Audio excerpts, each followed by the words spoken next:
যারা ভাত রুটি জাতীয় সিম্পল কার্বোহাইড্রেট গুলো একটু অ্যাভয়েড করতে চাও, দ্রুত ওজন কমাতে চাও, আবার চাও ব্রেকফাস্টটাতে যেন একটা কমপ্লেক্স কার্বোহাইড্রেট প্রোটিন ফ্যাটের খুব ভালো সমন্বয় থাকে, আজকের রেসিপিটা কিন্তু তোমাদের জন্যই। মুগ ডালের চাপ্তি রেসিপি। তো চলো রেসিপিটা তোমাদের সঙ্গে শেয়ার করি।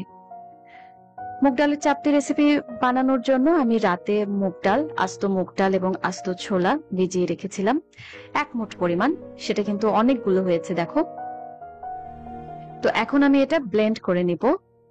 আমি ছোলার ডাল আর মুগের ডালের সঙ্গে 1/2 ইঞ্চি পরিমাণ আদার টুকরা, 2টা কাঁচা মরিচ আর অল্প একটু আস্ত জিরা সাথে একটু পানি অ্যাড করে ব্লেন্ড করে নিব। ব্লেন্ড করার পরে এটার কনসিস্টেন্সি জাস্ট এরকম হবে।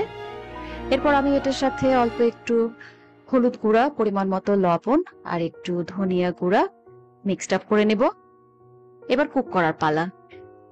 কুক করার জন্য প্যানে আমি একটুখানি ঘি ব্রাশ করে নিব। এটা ডায়েট স্টোরের ঘি।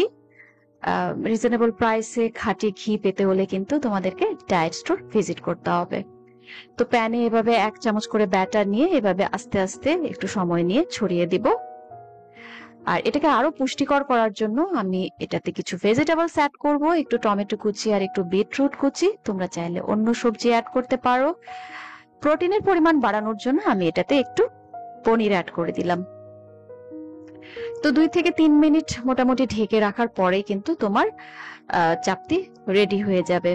আর অল্প একটু ডাল দিয়ে কিন্তু অনেকগুলো চাপ্তি হয়, 4 থেকে 5টা বড় বড় সাইজের হয়, যেটা তোমার পেট মানে ভরার জন্য এনাফের চেয়েও বেশি আমি বলবো। তো প্রচুর পরিমাণে ফাইবার আছে, প্রোটিন সমৃদ্ধ।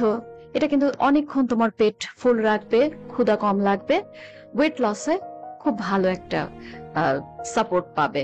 শুধু যে ব্রেকফাস্টে খেতে পারবে তা কিন্তু না, এটা চাইলে তুমি স্ন্যাক্স হিসেবে লাঞ্চে, ডিনারে, যে কোনো টাইমে কিন্তু খেতে পারো। তো আমি একইভাবে পরবর্তী সবগুলো চাপ্তি রেডি করে নিলাম।